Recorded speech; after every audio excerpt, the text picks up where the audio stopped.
funny is when it started playing, I was like, oh, I should have put fall pictures in there. And then some of the pictures came up. I was like, those look pretty fall. It worked. Welcome, guys. We're sorry we're a few minutes late. I was having a freak out backstage, so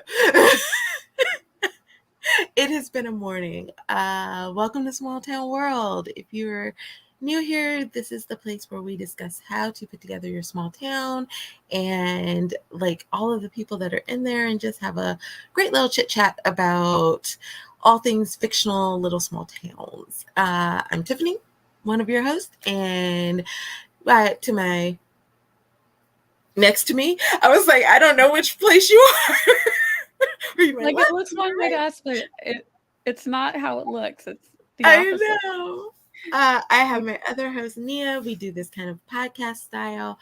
So I'm going to let her introduce herself. We're going to go through the comments really fast and say hello to the people that are there. Feel free to drop any questions that you have in there. Please preface them with a Q or a question so we know, and we will get to them at the end of our conversation. So Nia, go ahead and introduce yourself.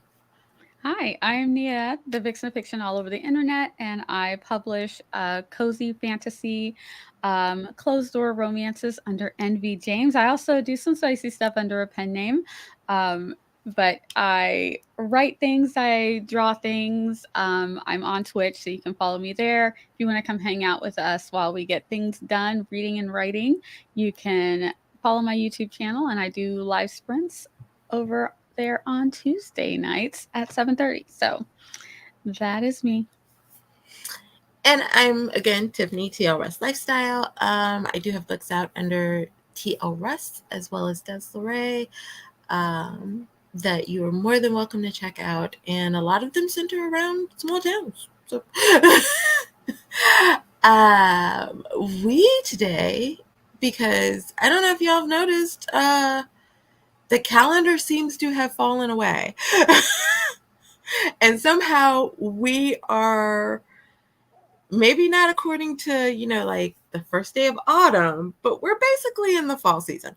We're very close to it being technical, though. I know, we very much are. And so we were going to talk about not even just like how to incorporate fall into your stories, but also how to just incorporate seasons and like seasonal changes and things into your stories. And the first part that I'm going to start off with, and Nia, I want your opinion on this, because we're in September, and for you, and this is the reason I'm going to preference why I'm asking you this question, and I'm going to let you take the lead on it, because I know that you are very, very much a seasonal writer. Yes. You like to write when the season is occurring. So it's good and bad. So yeah. Yes. So in the sense of, since technically we should be releasing our hot fall books right now, how do you plan for writing for the season when you like to write while in the season? Unfortunately, very badly, I think. I start writing my fall stuff right around August. So, like last year, I had my 6 books planned for that season, but there's no way. Back then in August, and last August was a lot hotter than this one.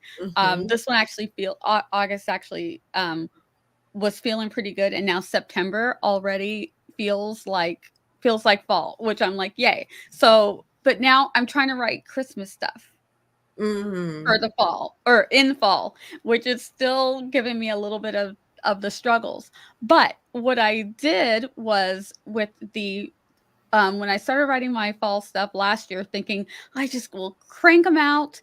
And I was trying to do them in the summer. It didn't work. But then fall came and I'm like, yay, but it's now too late for me to actually publish them because I'm not a fast or clean writer.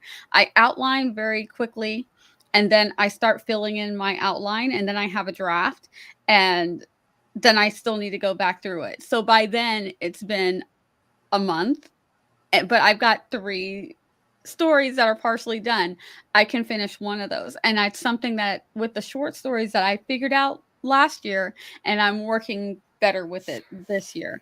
So for me, it's doing them ahead of time. So I've got 3 stories that from last year that now that it's fall, all I have to do is clean them up, if that makes sense. So for me, it was a longer process. I think if you are a fast writer and you can write really clean and get them out and you need to be a mood writer, start as soon as you can and then plan those dates because I for me by November it's time to start putting out winter and Christmas stuff. So the sooner you can start if you're a seasonal writer, if you can really hunker down and write fast and get started in August, you can get 2 or 3 books done and then consistently get them out, depending on how quickly you wanna publish them. That what it didn't work for me. I just needed to I have my process, and I could not shorten it. So I have Mhm. some books that are ready, but I also have some where I'm like, I still have 1 more to go, in my fall and my winter books that I started last year, but I feel like I could put out the first 2 of each of those now, and I'd be fine, but I would still feel the pressure of, "What about the next 2? Are you gonna be able to get those next 2 ready?" Mm. So I have taken the pressure off of myself, again, with my pen name. It's pretty anonymous, very few people know who it is, so I don't feel the pressure of having to get it out. However, I do feel that pressure a little bit with NB James. So, I'm really trying to finish up my Christmas story now so that it can be done, but now I wanna write my fall story. So it's like, ah. So See. yeah, it's a struggle for me. So I don't know if anybody out there is like me where you write seasonally. We're in that boat together. You are, because Esther actually said, I feel seen as soon as you said it. And Right. then there was like some questions back and forth to clarify. And she said, I feel seen about not being able to write them and release them on the same or in the same year, rather. Yeah. And so So, yeah. once I took that pressure away from myself, it just felt so much better because I'm like, look, I have 3 series that are almost done. And when I feel like writing Christmassy, I don't because I've already got out what I need to have out for my pen name. Now I can just relax. And Mhm. things are gonna pop off when they pop off, and the same thing with a little bit with NB James. I feel like once I get these next 2 stories done, then I can relax a little bit and then just start writing as I feel like writing, and then when they're done, and then I can group them out, put them out how I wanna put them out. So it's just knowing if you know that that's how you write, if you're a seasonal writer, plan ahead. Don't feel the pressure. Don't feel the FOMO. I've got a lot of friends who are like, "Hey, we've got this is going on. This is going on." I did one thing because I thought I can handle that one, but the other ones I'm like, "No, it's gonna throw. I know it's gonna throw me off because I can't write winter." And this was back in August, and then this month, I can't write that much winter stuff right now. I really want to be writing fall stuff. So, and even the story that I just wrote that's supposed to be Christmassy, honestly, it feels more fall. I literally had to. I'm going back, adding things to make it colder, adding the Christmas decorations versus just regular autumn decorate. So I have to go back and add these things because that's not where I'm at. That wasn't where I was at in August when I was writing it. And I'm like, Mhm. this doesn't feel like Christmas, but now it's coming along. It's feeling more like Christmas. Um, so that's me. But also, when you take the pressure off and make a plan ahead. I've got all of next year, God willing, I've got all of next year. And I'm like, this one's done. This one's done. This one's almost done. This one's almost done. But I was writing spring stuff in the spring. I wasn't going to publish it in the summer. Right. You see? Same thing with summer stuff. I was writing summer stuff in the summer. And at one point I did try to push myself, brush a little bit, and I just realized, nope, nope, it's not working. Just write it and enjoy writing it. It's summery, it's perfect. We're on islands, we're on boats. They will be ready for next year. Not that much is gonna change. I And if love it that. does, I can just add it in. It's fine. I would say I'm kind of close, but I'm a little different in the sense of, and I'm going to go back to my retail history because I used to like do a lot of clothing retail. That at one point was where I thought my journey would go, because I like the idea of being a buyer for a store, because I got to shop with other people's money. I thought that would be a great idea. And I got used to the fact that, say, like in the middle to end of July, we were wearing fall clothes because we were trying to sell that. Like in Mhm. October, we were already putting up Christmas decorations because we had to sell the Christmas clothing.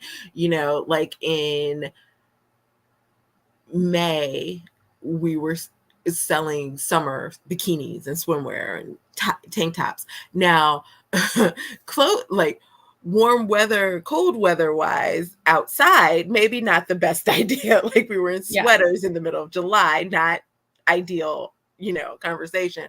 And then we were in like tank tops in like April, where if you're in the wrong area, a tank top in April, not the best thought. But it did kind of help me in the sense of, and then my journalism background as well, like you always are 2 months ahead, because you're Mhm. not doing, December's like newsletter or newspaper in Yes. November, you're doing it in October because it's got to be edited, fact checked, all the other things. So I I can go a few months out from the season to write, but I can't, like, it would probably be hard for me to write Christmas in January or like February, because I'm like, oh, but it's Valentine's and it's the season of love. And, Yeah. and I should be writing like wintry things and fun stuff like that. Yeah.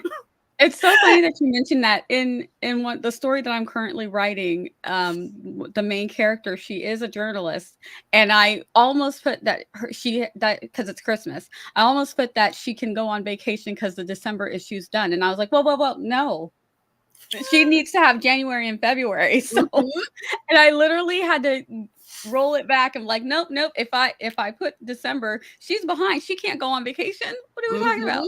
She's got to be like January's done, February is in the books, almost set. So I Yep. actually had to think about that. I'm in fitness, and we are very much at the moment. It's St. Patrick's Day next week. We're wearing our green and getting our St. Patrick's Day lights. It's Valentine's. We're wearing pink and red hearts in the moment. It's New Year's, Mm. time for the New Year stuff, and we're in that moment. So I am just a very seasonal. I'm very seasonal in my house. Like it's time for Christmas decorations when it's time for Halloween and fall decor. I'm a very seasonal person, and I want to enjoy the seasons that we're in. So I also write that way, and it makes me feel good. So that's more of the not really professional side of it, I guess, but But it's see, how I what's funny feel. is that I again, like you said, I'm seasonal in my home. Like it drives me crazy, when my father keeps the Christmas tree up all year. Like I'm seasonal in my planner. Like if you look at my planner, you can tell the distinct, like what's the holiday that month, what's Yep. the season, like where we're at. There's no way I'm putting a summer sticker in, like on my No way. December plan. Like no, type of a something. And so like I'm very much like I was, oh my, like hmm, I was chomping at the bit the last 2-3 days of August, because I was like, September 1st I get to pull out my fall candles, like I'm so excited. Yes. Yes. you know Immediately. and yeah, and so I'm like that's how I am that way. But I think I've trained myself business wise to think at least a month to 2 months ahead. And so Yes. that's part of it. And so the reason why I asked this question starting us off is because I feel like this could give people some ideas of how to either, if you are a seasonal writer, to write ahead. Like maybe if you can only write Christmas during Christmas, write your Christmas for next year, this year. You know what I mean? Mhm. Or if you're like me and you can train yourself to kind of get in that headspace maybe a month to 2 months early, here's some ideas that could work for that. Yeah. So yeah. And as I've been editing the story that I'm working on, I did took your advice because I had my fall candles going, and I'm like, Hmm. "Ooh, maybe I should pull out some that are leaning more wintry." Um, and grab my sweater and, get the Christmas music going. And it feels weird because I'm like, but it's fall. I want all the fall stuff right now. But I'm like, in this moment, while I'm working, I can do this. And it was very helpful because I was like, oh, we need bells here. Oh, let's put some holly over here and, smell. This smells, So Hmm. I was able it does help. But also we're not way, way out. Fall for me feels very close to Christmas because Christmas is literally just 2 Around the days into corner. winter. Yeah, we start decorating for Christmas when it's technically still small. That's still fall. So it doesn't feel too foreign to me as it did like writing in August. I was like, how am I writing this Christmas story in August? It's hot. What's going on? So that just felt really foreign. I was like, okay, we're doing this. I think It's a story. you touched on something that has worked very well for me. And that's why I gave you the idea. And so I will put that out there for everybody. When I'm doing like a fall or a Christmas or something, I have to have things around me that kind of center me, if you will, in what it is that I'm doing. So, like if I'm writing Christmas and it's September. I mean, obviously, outside is not Christmas. There's no snow. There's no this. I can go sit by our Christmas tree, but again, it's up all year. Like nobody cares at this point. It doesn't feel like Christmas tree. It's just the living room tree. That's what it is. Yep. The living room tree decoration.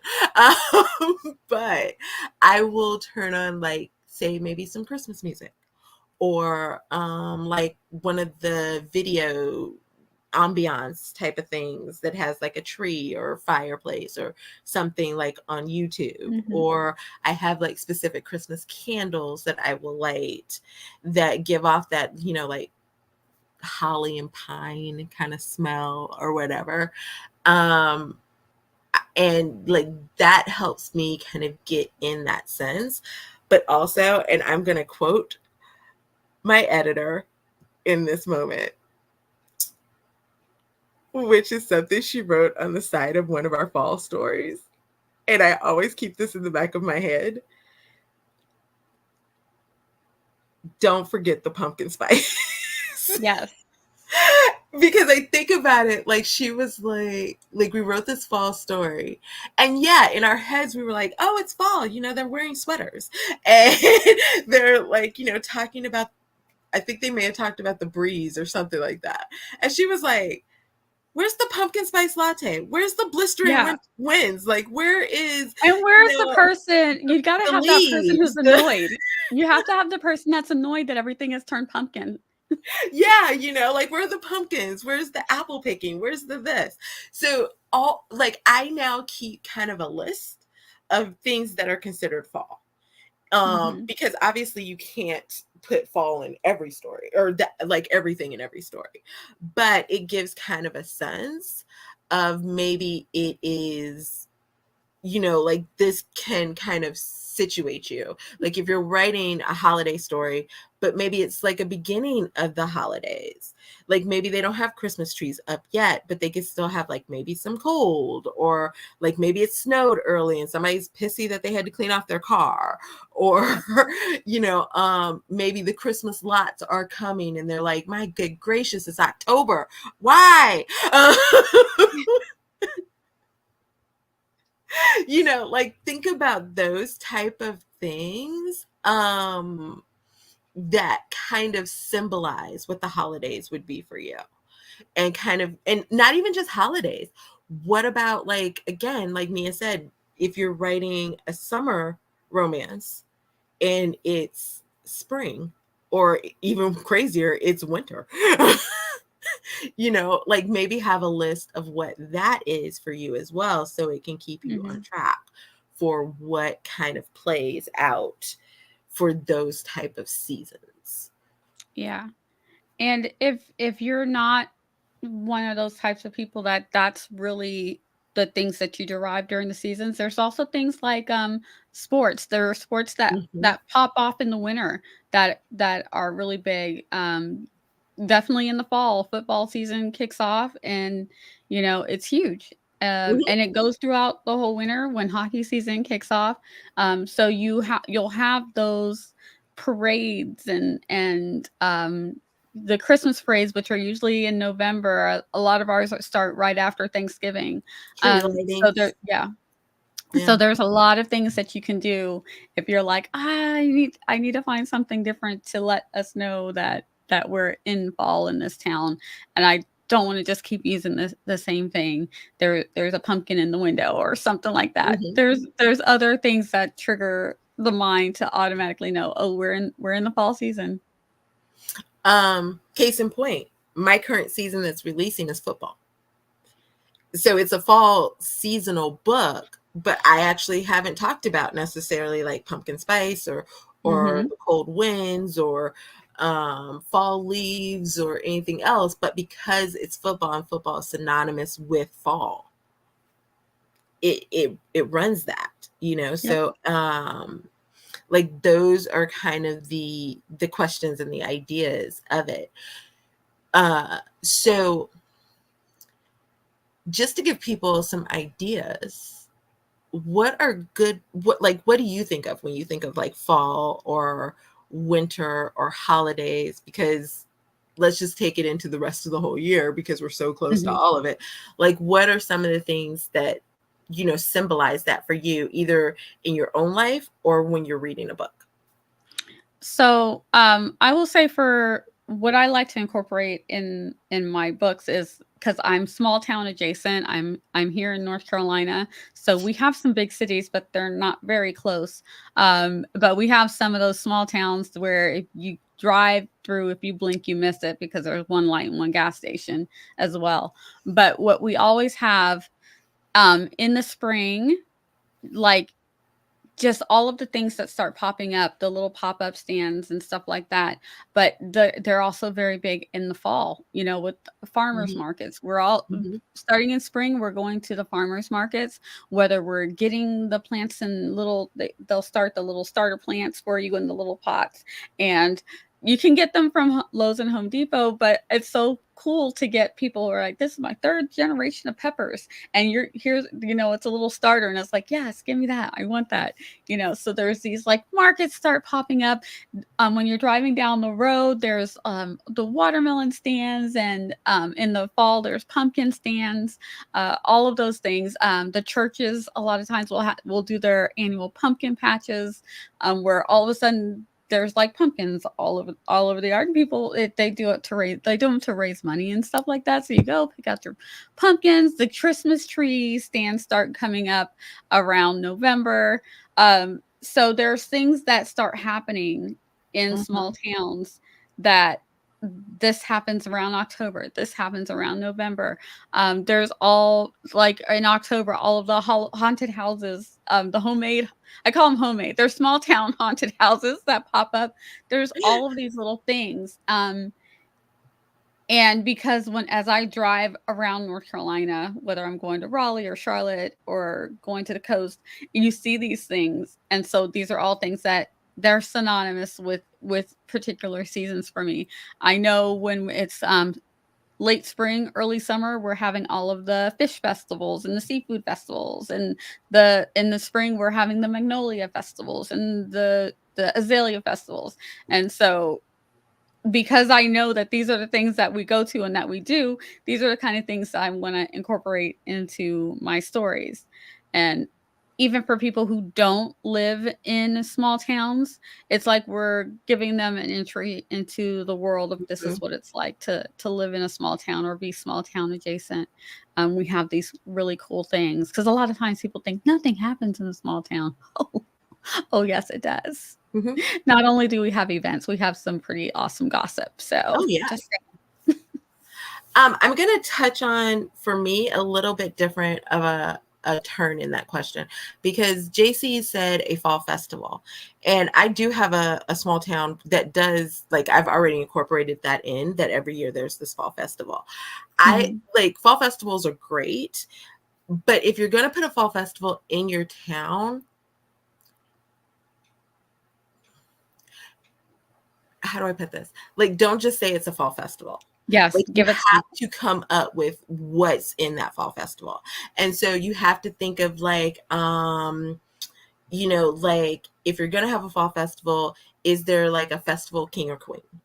Like, and what type of, like, don't just be like, oh, it's the fall festival king or fall festival queen. Like, maybe is it pumpkin king, or maybe is it like something related to that town, like lightning festival king, or something, like give them some type of title, like what are the activities that people are doing, what kind of food is there, what type of like, is it a church bazaar type of festival, or is it a Mhm. Halloween adjacent fall festival? Depending on what those types of things are, like, always think about it. I always think of it like, I used to live in Denver, and one of the things that we absolutely loved doing, they had a Christmas parade that kind of started the Christmas holiday season, if you will. And there were like the bands that were marching. There was like the schools that participated. There were the like mom groups that were marching, like the people with the floats that represented like the different businesses and stuff like that.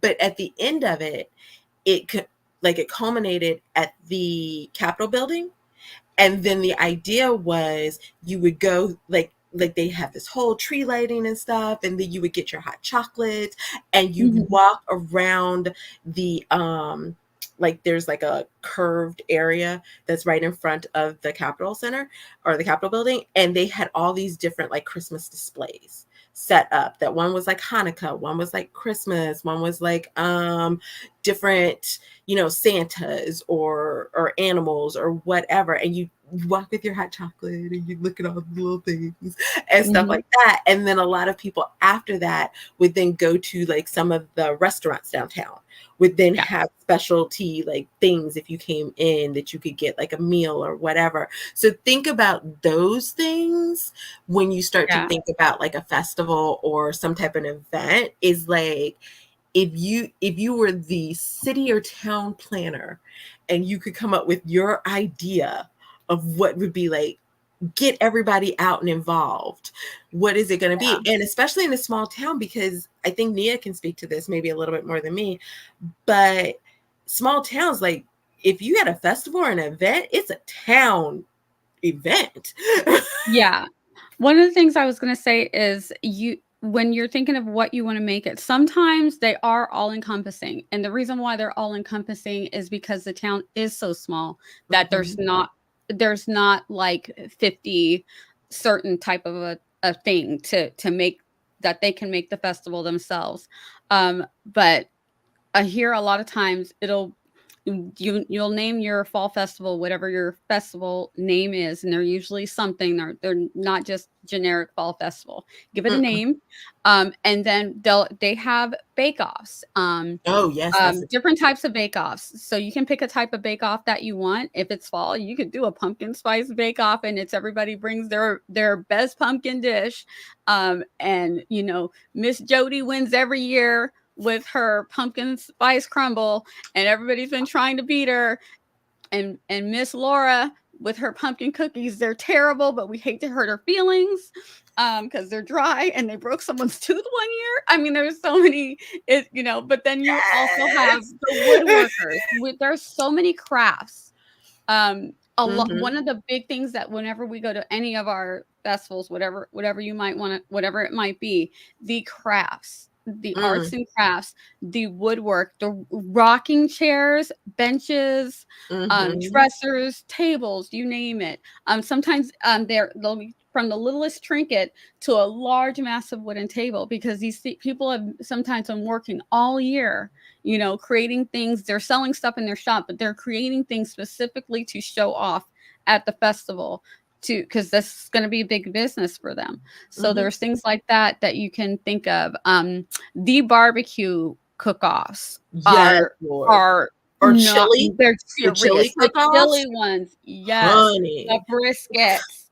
So, depending on find out, what things they like in your area because we have our pork barbecue in the Carolinas is different from what they do down in Texas, and we swear ours is better, and it is because my husband's from Texas, and he's like, "What is this stuff that you're making?" And we're like, "It is Carolina barbecue," and he's like, "It's amazing," and we said, "We told you so."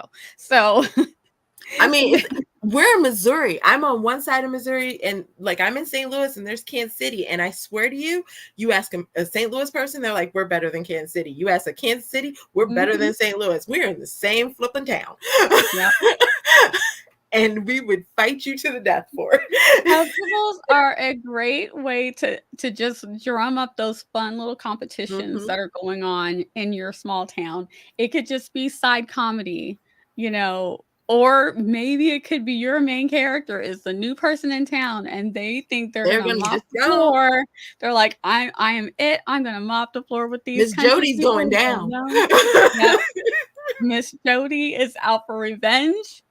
'Cause she had won every year for the past 15 years, and here's this new person, and yeah, have fun with them, but there's every little thing jewelry makers. If you've Hmm. got that woman in the town and everybody just thinks she's a little weird and she's like a free-loving, free spirit, and she just makes homemade jewelry, maybe a billionaire gets stuck, he's trying to drive through, but he gets a flat or something happens and he's stuck and, he sees this cute little lady with her jewelry and her weird colored clothes, whatever. Just have fun with them. Have fun with your festivals, you know? But also think past festivals, because I know festivals are the easiest thing to come in, Yes. like for sure. But think of what is fall. I mean, you've got apple picking, you've got peach picking, or well, not peach picking. Peach is more summer or spring. But you've got pumpkin picking. You have Mhm. hay rides. You have bonfires. You have homecoming. Someone even said, T. Marie said, we have a fall festival in my town that kicks off the week of homecoming. Yep. It starts with a parade, and there's different events each day. If you have think of what was the TV show? Friday Night Lights. Like that was Mhm. a TV show that was centered around football. So if you have a small town that like the high school football team is the team, like oh my gosh, homecoming would be huge in the fall Yes. for them. You know what I mean? Like it's probably the whole town's, big event is going to like their homecoming and their like football thing, especially if they're fighting like a rival from another small town that you want to introduce later on. Like you could have the parents of the kids fall in love from the Mhm. two different rivals or something like that. Like there's so many options there. Single mom and the kids coach. Hmm. Think of So many ways we can go. kids are back in school. So there's all types of kid events. Like, oh my gosh, Mhm. from like what is it? Oh, what's the things like when they perform, like theater Talent shows, performances and the like talent talent talent shows and shows, yeah. yeah, and things like that. So you could have those type of things going on. You can Mhm. have if your town has a religious conversation, pastors' anniversaries, Lord God Almighty, um, like those type of events where it's a huge conversation. If you have a town, like I know JC has a town that's kind of um, supernatural adjacent, if you will, like maybe they start celebrating Halloween early, or doing Mhm. some type of fun something early, or maybe it's like every weekend they have like a different type of event, like a haunted house tour, or like the craziest places in the city, or like different things like that. Like start thinking past just the fall festival or just pumpkin. Yep. What inspires your town and what feels fall to you, and think or winter holiday.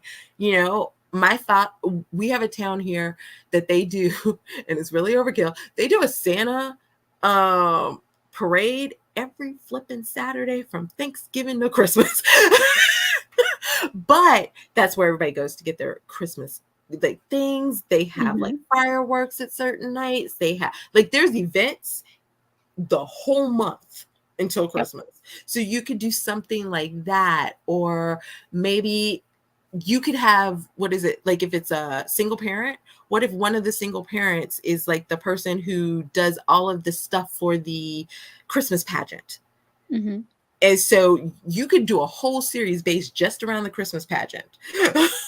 Yeah. From Christmas or from Thanksgiving to Christmas. Because if you've ever participated in a Christmas pageant, it's not a one week thing. Uh, so, I mean, like, think beyond just like the normal stuff and into like the different things that go on in families or businesses or, towns Yeah. in order to Especially bring if you're doing a variety. series. Yeah, especially if you're doing a series, like, if you're doing a series that's gonna take place in the fall. Um, you might have, okay, so there's whatever your fall festival event is going to be happening, but think about each couple and each story. They've got a whole life that's going on Mhm. outside of whatever the festival is. And are you going to repeat that festival in every book, or are you just going to mention that it's a thing that's coming up, and then in one of the books it's a thing that's actually going on? So you want to make sure that if your town is fully fleshed, or if you're building on it, if it's not fully fleshed yet and you're still building on it, this is a way to build on it and to add all these things, and then you'll have it for the next time, and it becomes part of the wiki for, or story bible Mhm. of your story, that this is what we do. And it doesn't have to be the only thing that you do. Like, you might be focusing on a festival this time, but next time you're going to focus on the football team, or certain parades, or maybe one of the farms is got Mm. some things going on. So don't forget about your farms. This is harvest time. Yes. Um, so there's so many different avenues that you can go in, and don't knock the people that are just existing in the Oh, fall. yes, yes. There doesn't always have to be some grandiose thing happening. They're existing in the fall. Mhm. Um, but they're gonna see the signs for the festival. And you can mention these things just to you want to keep your readers in the story, keep your town feeling as real as possible. So even they don't have to be going to the festival every time. They don't have to be, active Mhm. in the parade, but maybe they live in an apartment in town, and the parade's going by, so maybe they just sit and watch out the window, but now they're getting back to their life because, not everybody in town goes to the parade. Shame on them, but not everybody does. And in all fairness, the Grinch does not just have to be for Christmas. Like you can have Grinchy people for anything. Like they don't Mhm. like fall, they don't like sun, they don't like Easter, they don't like Valentine's Day.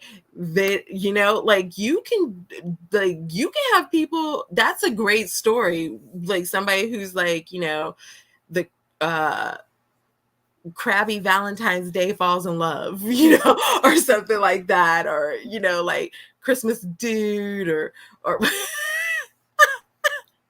oh Laura, you're so funny. Because she's like, did I join to be shamed? No, we're not calling you Grinchy. Uh, but yeah, like you can like do any, like in what Nia's saying, like it doesn't have to be just, you can have like the person in town who they just want to be in the small town. Yeah, Like they're just like, why do we have to have stuff all the ever loving yeah. time? Like, "We just did this, now it's already time for this next thing?" Right. Um, One of the other things I want to touch on, and you could speak to this too, Nia. Um, please know your weather. Use the apps on your um, phone, there's tons of information. yeah, Check it out. I just yeah. did that for my story because I needed to know, when does it start snowing? And Hmm. also it's changing, so if you're being super modern, there's a lot of places where it used to snow all the time that it does not snow as much anymore, and I had to make sure I could still get some snow Hmm. Yeah, please know your weather. Where, and not even just for fall, not even all just year. for winter, like Summer. All of Yeah. it. Yeah. Know if it's very rainy. Yeah. And like don't go by your town weather. Like, like what you would wear in your city, in your town, in your space in, June or August. But Mhm. if your town is set in North Dakota, they might have a different temperature than you. They might wear something different. And especially like Nia touched on, don't forget, your cowboys and your harvest and your ranchers and your people like that. They also might wear something different Mhm. than what your banker in your town might wear for a fall. So think about, like, take into consideration not just the weather, not just the location, but the occupation as well. Because again, you may have like someone who's wearing cowboy boots, whereas somebody else is wearing like a suede or a tweed jacket or something like Yeah. that. So like keep in mind those type of things. And Um, let your character live in this community. mhm, So I in the story that I'm currently working on, the one that's coming out for Christmas, um, she's coming from California and she's coming into the Massachusetts area. So mm, it's not cold. Where it's a little chilly, maybe a little sweat. It's nice. It's nice weather where she's coming from. And so now she's like, "Oh, it's really freezing." So they're in thick sweaters or decent winter coats, but she's, like, freezing, so she's really bundling up because she's not adjusted. So you gotta think about that, where are your characters coming from? If a character is like my husband and they're going anywhere near the equator, he's gonna be melting. Even mm, if it feels fine to you, you're like, "It's only 85 degrees." He's gonna be like, I'm melting," like yeah. Take into account internal temperatures. You know, Mhm. um, one of my friends, I was telling them about this, and they were like, "This is the epitome of what's happening right now for you." I don't remember what the day was. I walked past my father's room. I had on a fan in my room, and he had on a space heater in his. So it's like take into account the internal temperature of your characters, because Mhm. maybe your That's every character day in my might husband's house, yeah. be, you know, like maybe they might be cold blooded. Maybe they might, you know, be iron deficient. Maybe they might be someone. My aunt sweats in like 62 degrees. Um, Mhm. like she just always runs hot. So take that into consideration as well. And I can sympathize with your husband and your character, because I have done the going from one temperature to another temperature, not dressed for that. And it is painful. So keep that in mind as well. I want to hit on a couple of the comments, and then we probably will go into some of the questions, because we got some really good questions. Mhm. I love Laura. So if anyone is set in a town in Idaho, just know it's so windy. Skirts fly around your waistline no matter what you do. So you give up and wear shorts under them no matter what. So if you were right in a small town in Idaho, keep that in mind, because I love that. Uh, Yeah. Also, Esther said small towns and small town living do care and are influenced by the seasons. Yep. Absolutely. And big shout out to Angel Faye, who oh wait a minute, this not this one. I started writing my novel, but I'm stuck on chapter 3 as it's hard to write and my brain doesn't work for me. Maybe because she is close to giving birth to baby Yeah. girl. I'm currently 29 weeks, 7 months pregnant. So congratulations, Angel Faye. And and like I told you the other day, Angel, be easy on yourself, ma'am. You're Mhm. making a person. Yes. Be And that's easy on awesome. yourself. Yes, absolutely. Uh, what was one of the other ones? Because I wanted to hit this question first, and then we'll get into some of the other ones, because I believe you have the same answer I do. Yeah. So do I you two saw this one. you two not ever write a series that doesn't focus on a season at all? Yeah. Absolutely. Absolutely. Um, the second book in the Wish series, it takes place from somewhere in the spring until the summer after school lets out. Um, so not seasonal. There's an event, school, it's a school teacher and a Mhm. single dad. So, that's a period of time, I guess, spring, but it wasn't about being spring. And then it wasn't necessarily about being summer, except for that distinctly school let out. You know what I mean? And now they're, out in their bikini tops, watering the grass and, doing summery things. And that this is the season just because of what the story's talking about. You know that we're coming up on the end of the school year because that's what we're talking about. We know Mhm. that school is over. We all can get in our mind what that's like. And so when people are out gardening or washing their car, that's just things that we do. So it wasn't focused on the season. What was the first book in the Wish series? Um I don't think that yeah, was that one was necessarily that focused one on the wasn't season either. that was kinda spring, but it wasn't really focused on the spring.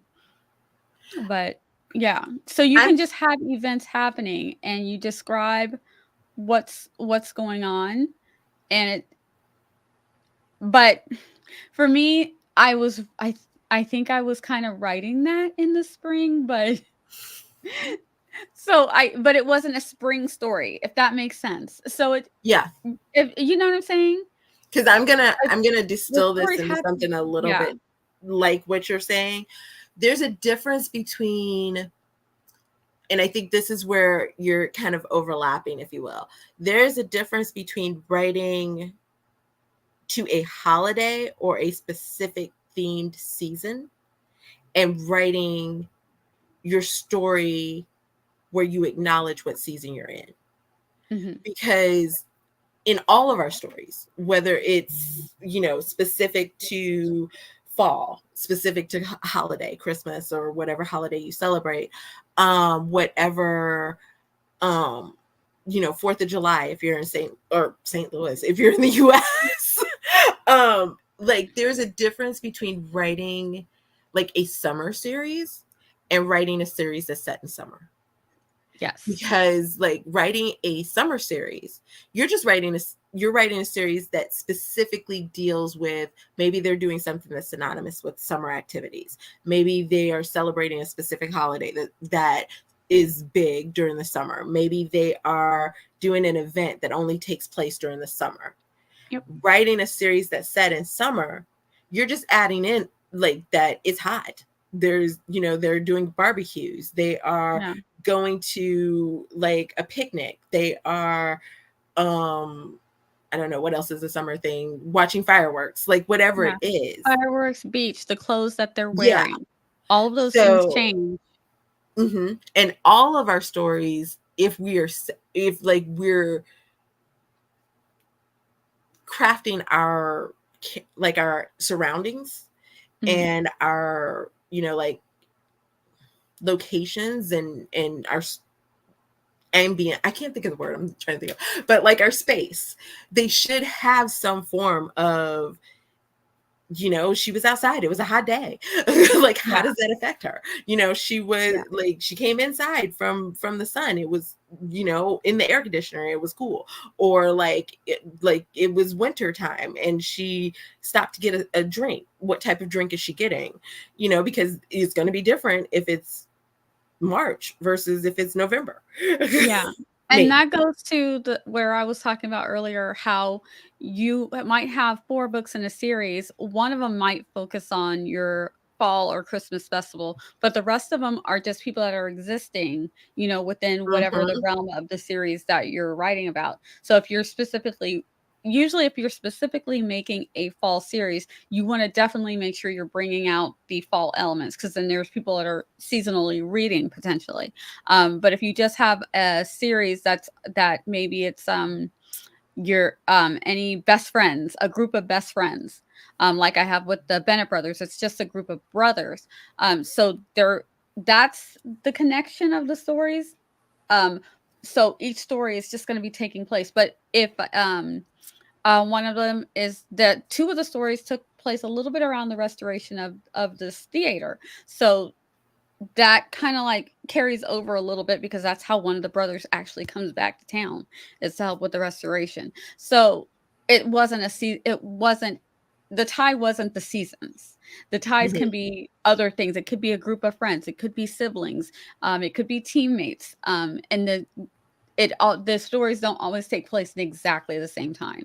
And Yeah. even if you've got like a hockey series that you're doing, it might start one guy's story might start in September, and then the last guy's what story might be when the season ends. But you also might have a guy who's on summer vacation who's a hockey player, and he Mhm. might be in that series because it's more about the teams, Yeah. the team members, their romances.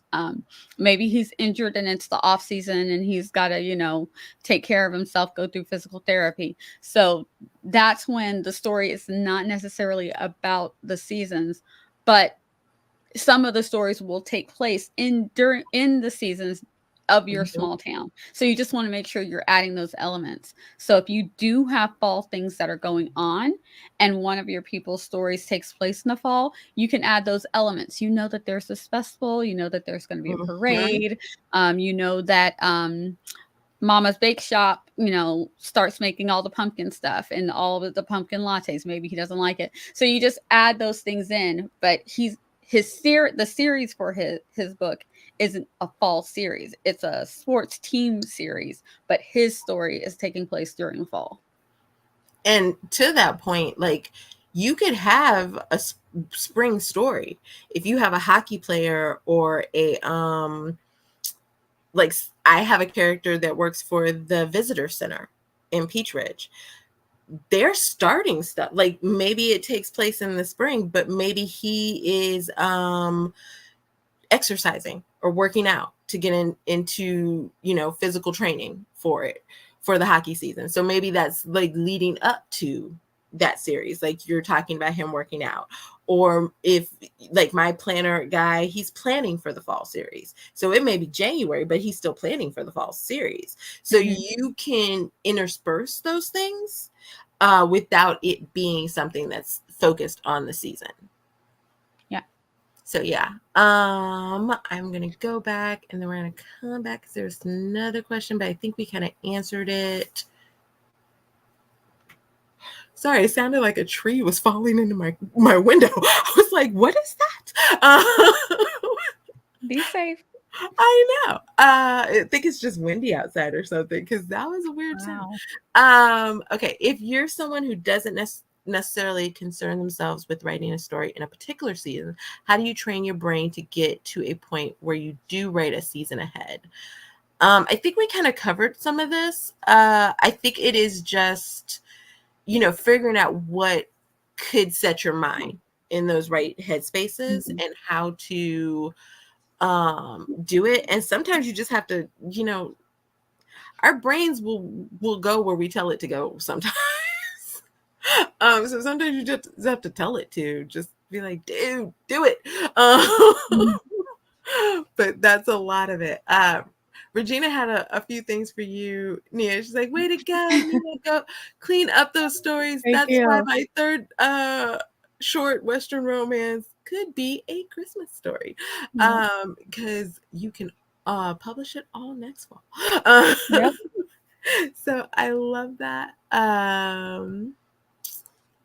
She also said, I think writing during the season is just fine, especially since as undies, we can publish as we please. So Yeah. great ideas, write fall stories now. And if you miss this fall, again, like she said, you can publish in the fall. So, or Yeah. the next fall. So that's always great.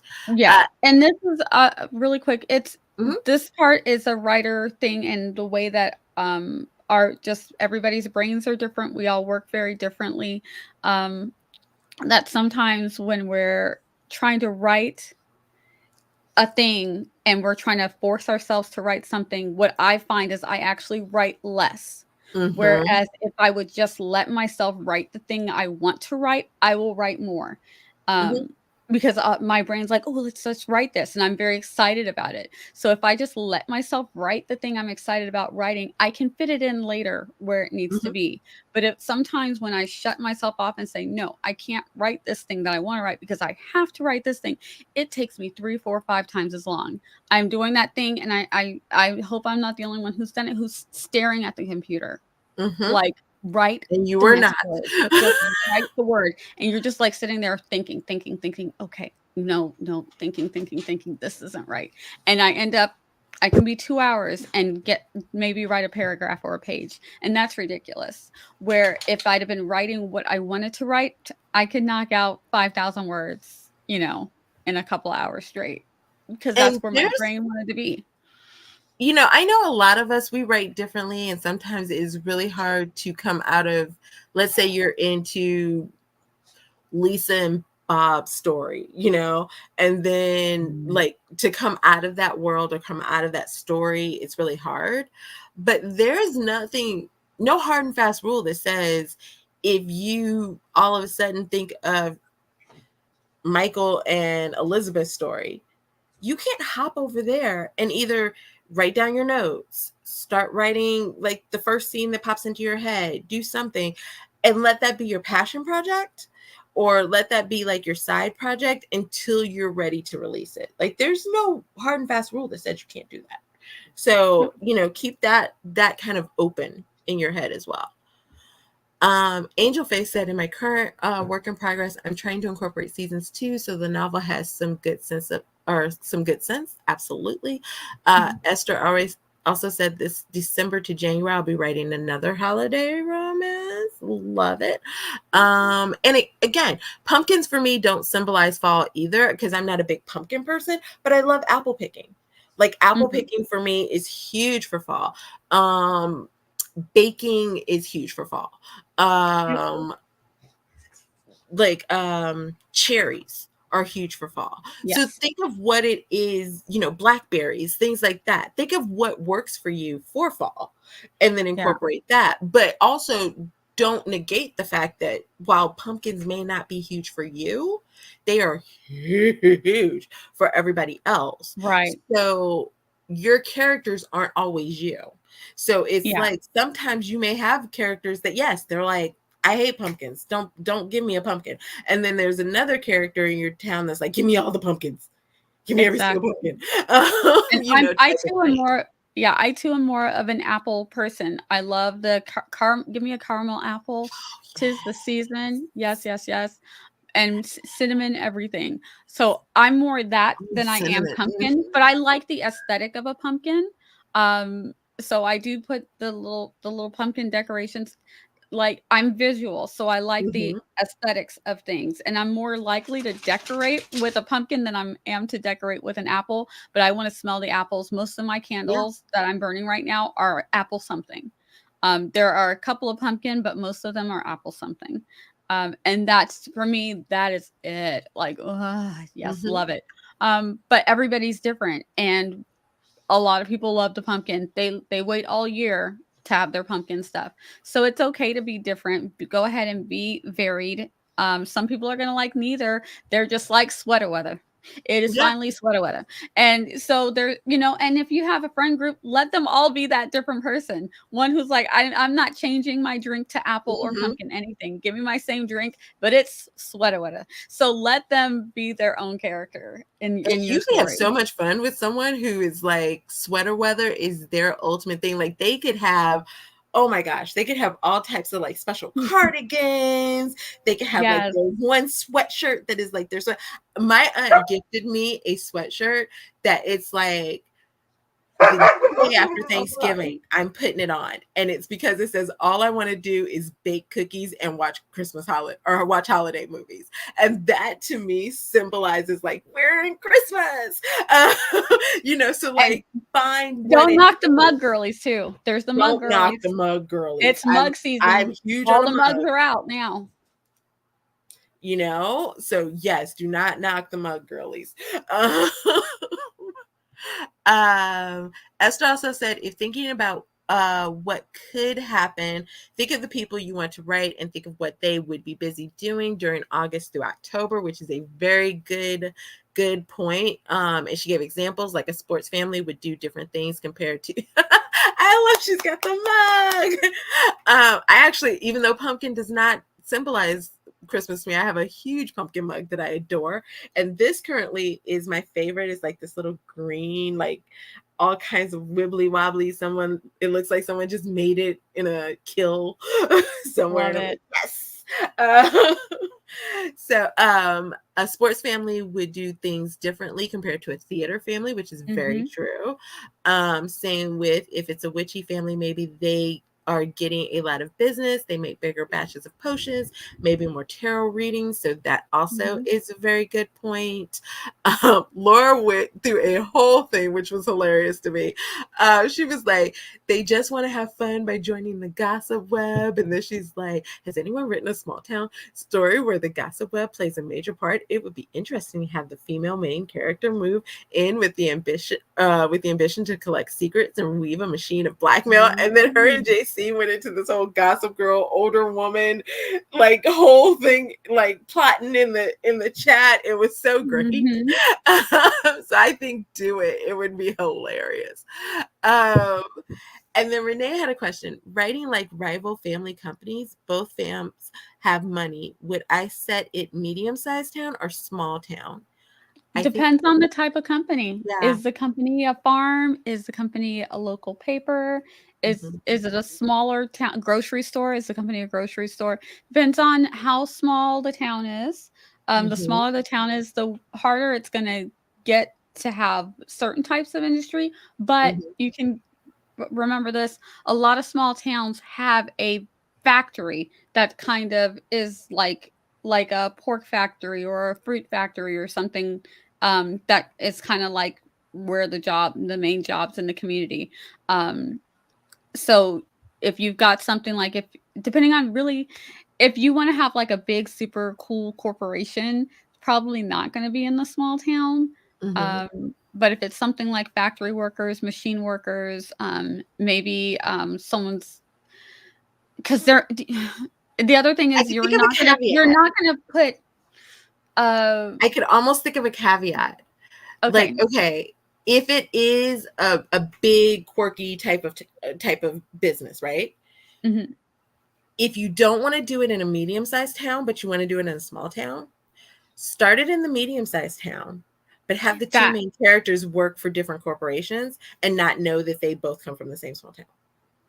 Or maybe have like one of the parents have moved to the small town after like said person like graduated from high school. yeah. And so now they're both going back to that town, or either have them not even know each other in the, arenas, and then they get Yeah. to the small town and then they like maybe were high school sweethearts, but now Yeah. their businesses are competing and one of them wants to move into the small town or something like that. The other thing is you could have a bigger corporation, like, you could have a small mom and pop company. Here's the thing, is, if you put a big industry in a small town, it drives people to that town, so the town doesn't stay really small. At least that's and so we have growing towns and then we have dying towns, in Mm, the realm of small towns.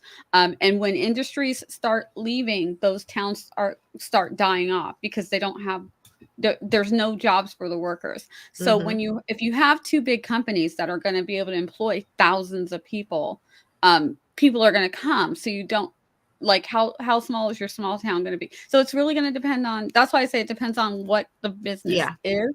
If it's massive, like if you've got like an auto industry coming in and the two auto industries coming into one small town, your town's not going to be very small for very No. long. That's going to drive workers there, which is also going to drive small businesses, and more schools, more teachers. So your Mhm. town's going to like explode. That I mean, amazing for that town. You got two big businesses coming in, yay! But your town's going to explode Yeah. if you do that. So it depends on, are these like small, like, it depends on what the industry is that you wanna You could do. also Think of the question, number of and I people that will be employed there. to decide if you're going to put it in a medium town or a small I town. read a book that's I don't know if it's a little similar to this question or not quite, or to what Nia is saying, in the sense of like your town and the industry it could hold. Because in the book, like everybody works in a specific town. I can't remember the name of the town because I can't remember the author right now, but they work in this specific town. But like the small town is a 20-minute drive. And so people commute from the small town Yeah, to this medium or bigger sized town in order to work, and then they go home to the other exactly. town. So you could do something like that, because I remember like there was like the tattoo shop that was in the bigger town, but there was and most I remember because like the mayor's daughter was like taking a bus because she was hiding away to go to the town to get this tattoo so her father didn't find out. Yeah. Type of things like that. So you could maybe do that where it's like small to medium town adjacent Yeah. or something. Or But or yeah. yeah, or if the towns are not too far from it, maybe the small town has a little company that's doing something and the bigger town has a company that kind of like wants to overtake it Mm, to get rid of mm-hmm. it mostly. That could cause some major conflict because Yeah, that's actually what happens in reality is that very larger much. companies try to swallow up the competition and shut them down. So you could have something going on like that. Mm-hmm. Where a big company fake moves in, but they fake move in just because they want to get rid of that little competition. And then they have Mm-hmm. no, it's actually something that actually happens sometimes. It's kind of sad. I think we've seen it in the book industry where all of the little mom and pop bookstores kind of like start disappearing because the big box stores or the big store that can You ship it got to you in mail. 2 days. You Got I'm just Mail is a saying. great inspiration for it, for that type of an idea, as well as the Mhm. original Shop Around the Corner, which is the one that You Got Mail is the remake of remake. Mhm. um, and so that's like a good example if you're looking for kind of how to incorporate the big box store comes into. And granted, it is set in New York, which is a bigger town, like that can normally handle that type of stuff. But I think the idea is because it's in a specific set area, and that area in and of Mhm. itself can handle the two bookstores. So like that's kind of an idea. But yeah, any Hallmark movie, especially during the Mhm. holidays, you could probably pull up one of those where you have like some corporation that's coming in and wants to take over something. Yep. If you're looking for kind of an idea of how to work that with a small town, and a family dynamic of, how to work it. Um, yeah. Also, though, this is fiction, so it doesn't have to be, like, super I feel like, "Oh, no, Yeah. I don't wanna squash anybody's ideas."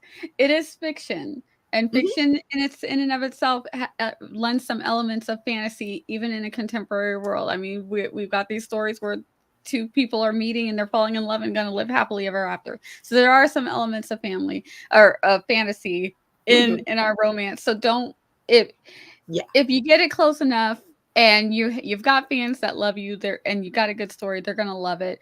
There will be those people like, "This doesn't make sense. How can they have a company that should be employing all these people?" And there are gonna be people so you they don't that suspension of disbelief for some people might be a little bit harder, but so just consider it. Maybe if it was going to be a really big, maybe make them really small companies because you can't have two small rival companies. Maybe they're restaurants, maybe they're grocery stores. Grocery stores are a good one. Again, it's Mhm. depending on how small your small town's going to be. And there are about three definitions for what is considered a small town. I think the census has one definition. It's relatively close because there are things smaller than a small town. Mhm. Um, What is it, a so village and a hamlet or yes, something? villages, hamlets, stuff like that. So you might actually your town might be a hamlet, but it's okay. Just call it small town. We know what you mean. Just let us know how many people are there. But so if you want to get an idea of, oh, I think I'm putting something that's going to be too big, Or maybe that's going to be the conflict, is that this thing's going to be big. What is it going to do to our community?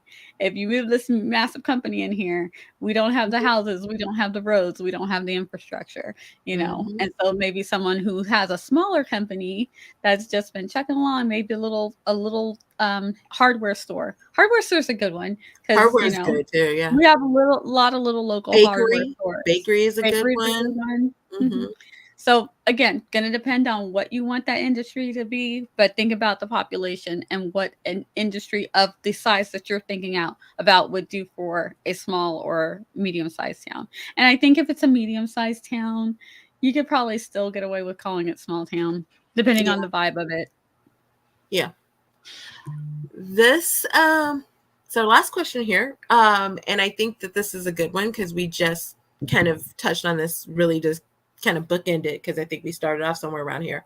Why would you have to put off publishing a book you wrote in fall until next fall? Why not just publish in spring for that reader who might want to read a fall book or spring in the summer?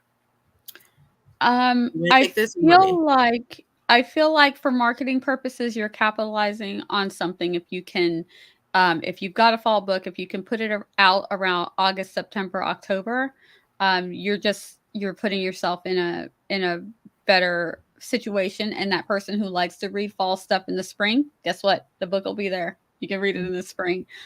But if you are trying to make the most or get the most out of what you're doing and marketing and all that stuff, sometimes seasonal. That's why literally all of the seasonal books are popping up. All the fall books are starting to Mhm. pop up now. I've got my eye on a couple of them. I'm like, oh, this looks really cute.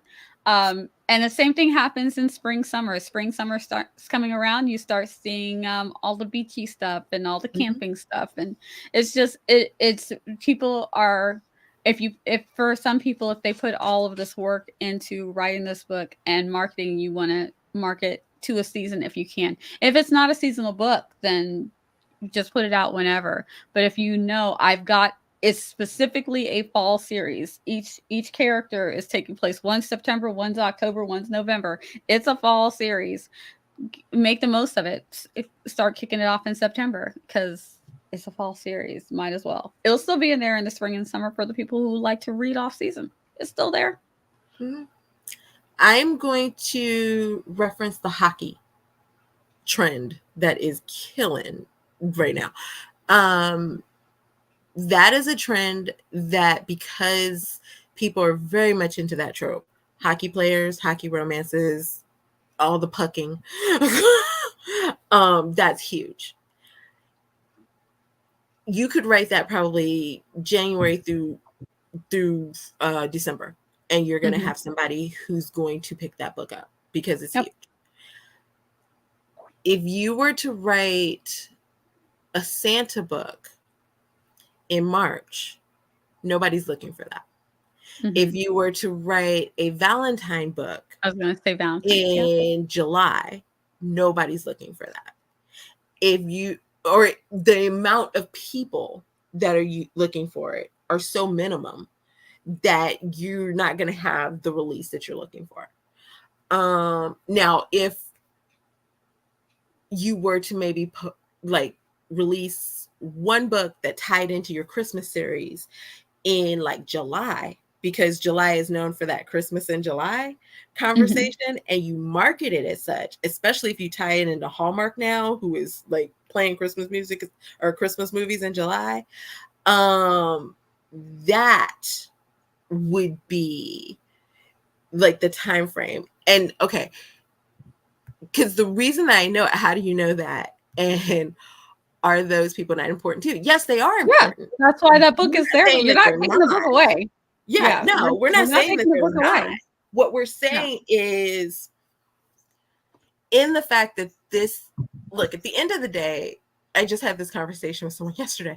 At the end of the day, we do this because we love what we do, right? Like, we Mhm. have fun writing, we love the stories, we love the people we get to create, we love the craft, we're having fun with what we're doing. It's huge, right? if we're not having fun and we don't love it, like there are easier jobs to do. Like, let's be real. A Well, lot less time pressure, a consuming lot less jobs stress. too. So, like, if we're gonna be real, but just because we love it and just because we have fun and just because it's exciting and all the other stuff doesn't mean that it's not a business, because it actually is. And like the whole goal is for you to get the biggest return that you can on the time that you have invested. And if you Mhm. have invested, your time, your blood, your sweat, your tears, your emotions, all of that stuff into this book, you want people who, when you release it, especially because of all the algorithms that are controlling everything in their mother that none of us can figure out. I'm not even sure the people who are designing them know how they're working at this point. It's all that um, system, if you ask me.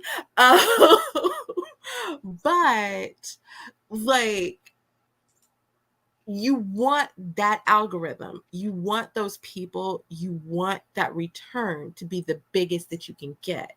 And unfortunately, the 4 people that are looking for a Christmas book in May May. are Oh, not we going to both give you that return.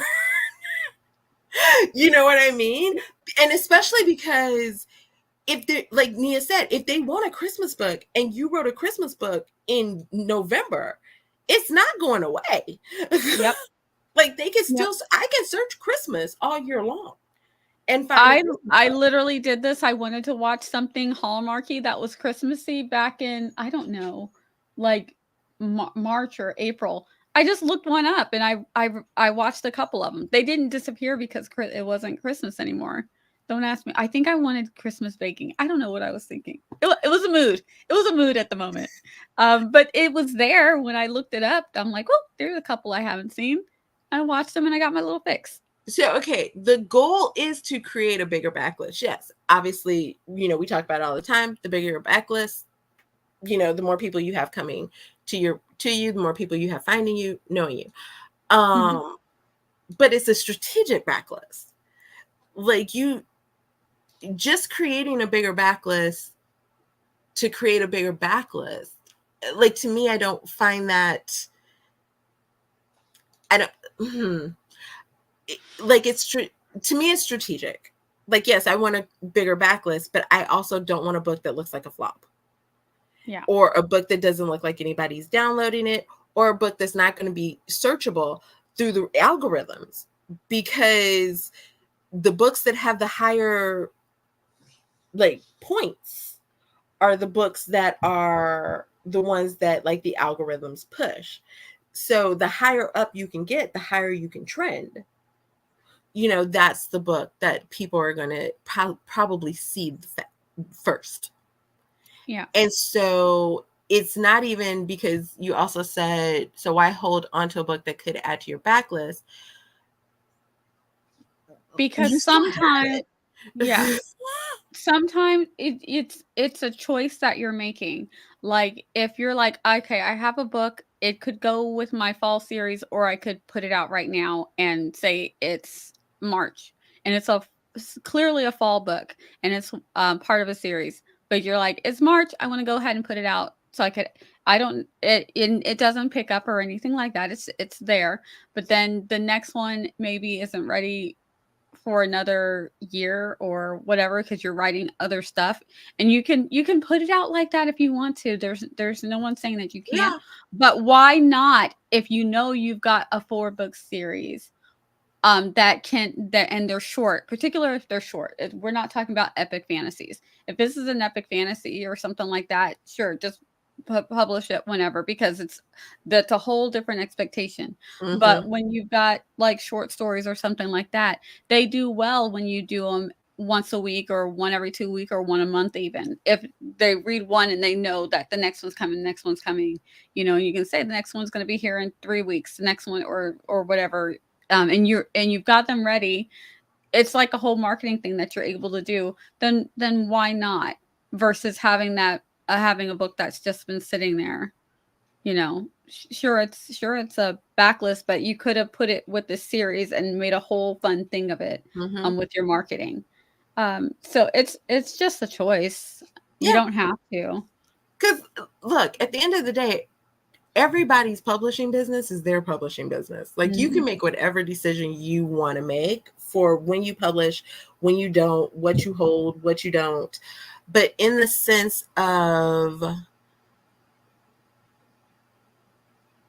um in the sense of like Esther said, wanting to give each book its best chance when it releases.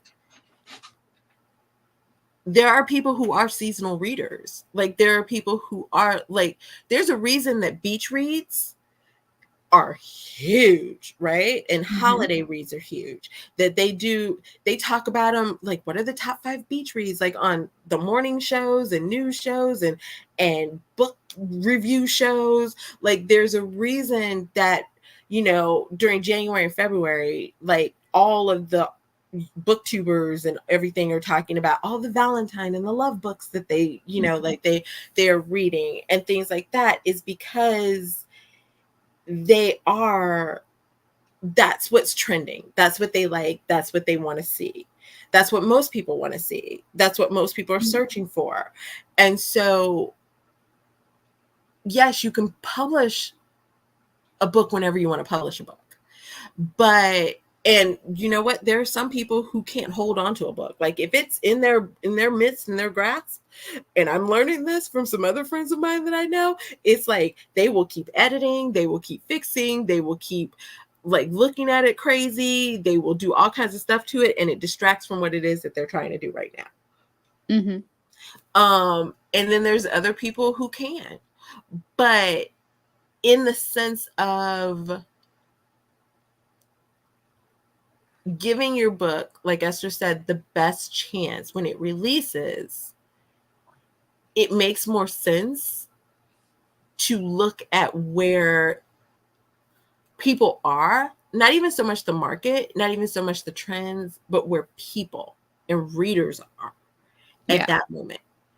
And Um, honestly, this is really only if you're doing a seasonal or a specific book. If you're doing a Halloween series or a Halloween book, why would you put it out in May? yeah. I to me it doesn't make sense. But just because it's done, I wouldn't if I'm doing a super spooky, cozy any Halloween book, I'm trying to put that out in like starting in August. I'm gonna start talking about it, then release it in September. So it's pushing off. And then it's still there if someone wants to read a Halloween book in May, it's Hmm. still there in May. Yeah. But when everyone's searching and looking and wanting the spooky, cozy Halloween stuff, I'm not putting out a Halloween book in May just because it's done in May. This is a good one. Esther said, I like to be strategic. I know a book would have more eyes on them if a lot of readers are already searching for it instead of me screaming, look at this book. Yeah. And here's the other thing, because you said this may be why I don't necessarily focus on seasons in my book. I don't have to worry about that. That's a Mhm. good point. Like Yeah. nobody says you have to. Yep. And there are plenty of people. Look, there are plenty of people who have never written a book that has anything to do with Christmas. Yep. There are plenty of people who've never written a book that has anything to do with Halloween. I Yep. I have a fall series that had like there's no Halloween in it at all. Yep. Um, The series I'm putting out right now, it's not a seasonal series. There's one seasonal book coming, but I did that on purpose to exactly. because I had a couple that I thought would be cute for it. So that's the only reason why I'm doing that. But the rest of the Bennett Brothers isn't seasonal, so I Yeah, can publish them whenever I want to. yeah, So this is only if you're doing season specific books. If you're doing a Christmas book or book series, if you're doing a Valentine's book or book series, or an Easter book or book series, then you want to kind of like time it to where it's coming out sometime before, so you can start talking it up and people are pre-ordering it or looking forward to it or whatever. It just makes it's just like Esther said, giving yeah. your book the best chance. If it is a seasonal or an event specific book, you know, to put it out when people are searching for it. Okay, I'm gonna cover these last two things and then we are gonna head off because we are almost out of time. And this part where you're saying because there Mhm. are people who read Halloween related books all year round, and I've heard people complain about not being able to find Halloween related books at any other time of the year. I gotta feel like they're not searching They're not because looking. It's still there. legitimately, I have searched Halloween books at different times of the year other than Halloween. Now, maybe if And there was once a new Halloween book, yeah, maybe a new not, release, maybe not. but as a new release, but you can find a Halloween book. You When can you find it, publish a book, especially you don't Halloween and Christmas. yeah, Oh my gosh. it doesn't Like a St. disappear. Patrick's Day, maybe not so much. Yeah, if you put out a Halloween book in September, it doesn't disappear the following May. It's still there. People can still buy it if they don't wanna read it Yeah, in October, or when you put it out in September because it's Halloween, yeah, themed book, so you're putting it out in September, so it's prime ready for that fall season. It doesn't disappear in January, February, March, April, May. It's still yeah, there. So all the people that are writing those type of books, they don't pull their books when the season's over, they just leave them there. So it becomes a backlist. yeah. And this is the last question. But can you do a small town series without focusing on the seasons and be successful? Absolutely. Mhm. Yep, I think Um, so. there there's a reason that there are so many genres and so many page lengths and so many, you know, types of mixed genres and everything else. Like there is a reader for everything. And there are people who don't care a flying toenail about what season your book might be in. There are other people who are very seasonal readers. But what you have to do is find that reader for yourself. If you know that you want your series to not necessarily center around Christmas or Thanksgiving or fall or spring or summer or whatever, you just want to tell the story of the firefighters or the policeman or Yep. the town baker or whatever, make sure your temperatures are right for whenever Yes. you're going to release it. You know what I mean? Like make sure you don't have somebody in sweaters when it's should be like 90 degrees in that town in that Yeah. time. Like so again, if you're publishing a book that's set in the winter, in summer, don't put them in like flip-flops. But like make sure that you are doing what is right for whatever time frame your book is set in. Now, would I maybe not publish a winter book in summer? Very possibly. Yeah. But you don't necessarily have to focus on a season. Yes, there are a lot of small town series that do because it's an easier sell, it's an easier, thing to write, but not necessarily do you have to. Yeah, what I find with the seasonal things is that there's 2 ways to get people kind of like, um engrossed into your town. One is through the characters, and one is that Mhm, they fall in love with the place. And mhm, so sometimes if you've created this entire world, which is what a small town world, it's what a lot of us are doing. We're creating this entire world. So sometimes the connection is the season. Sometimes the connection is the people and their family, or the people in their friendship, or the people in their coworkers. So it could be what's going on in Christmas. So it's not one layer. There's many, many layers. mhm, You have the friendships, that might be one layer. You have the families, that's another layer. You have the people who are working together, that's another layer. Then you have the things that happen around the town that all of these people are involved in. That's another layer. So if you have a series that's based on a group of sisters or a group of siblings, but then these siblings also have friends. You've now done your siblings, you put them in one series, but now some of the siblings' friends, they can maybe be in a fall series or maybe be in a sports series. And mhm. so that's how it's all about the interconnecting, the interweaving, the pulling the reader into the world that you've created so that they keep coming back for more stories. And that you're also finding new people to be interested in your stories, because maybe Mhm. somebody wasn't looking for a fall series, but they like the hockey guys. So they start with the hockey guys, and then they realize, wait, the hockey guy's best friend has a whole series with his siblings. I'm going to go check that out now because I love this guy. He's a riot. Mhm. Or the team enemy, the two guys that were both going for team captain, and one of them won, one of them lost. We think we hate him, but oh, he's got a deeper story. Let's dig into that family story, Yeah. or the friend dynamics of this guy, of why did he end up like this, and will he find love, will he change? You know what I mean? So you start interweaving the characters when you have these layers of stories that you're telling that take place in your town. So you start with a family, you branch out to their coworkers, to their friends, to the events happening in the town. If you start with events happening in the town, you're going to see a lot of people in the town. You're going to start seeing who are your readers interested in. Let's take off and do something with them. You know what I mean? So it's you're building on it. You're building on it, and then you write the stories. You find out what your fans are interested in, and you Yeah. find out what you're interested in too. You're like, I created this character and I love him. Do you love him too? And your fans are like, yeah, whatever happened with that guy? Well, let me write a series that revolves around this guy and their family.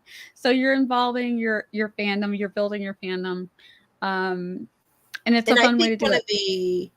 the other things that work really, to Nia's point, if you're not going to focus on seasons, like you could give a rip if it's fall, you don't want to write Christmas, screw summer, then, and you're just going to focus on, these are your family sisters, these are your sister's friends, these are these people, these are those people, whoever, this is this group of like coworkers, this is this group of people like here or wherever, then determine what they do. Mm-hmm. Because if, like, the reason why the seasons or things like this work in a small town, or you're thinking that the small town has to have it, is because you wanted people to be, like she said, invested in the town. And most small towns have some type of events, and a lot of times they are seasonal. And you um want it to feel real. right, and you want it to feel real. So if you're not going to talk about that, then what do these people do in the town? Are they fishermen? Are they like, do they hold bazaars, like, in their business? Do they plant vegetables? Do they do, like, what do they do? Because you have to give them some type of event, or you have to give them some type of action for them, so that they feel real, and it's not just like, oh, I'm sitting here until I fall in love. Oh, Mm-hmm. I fell in love, now I'm sitting here. Yeah. Like, you have The to give world, your them town keeps something. going. Yeah, the town is involved. They're involved in the town, something.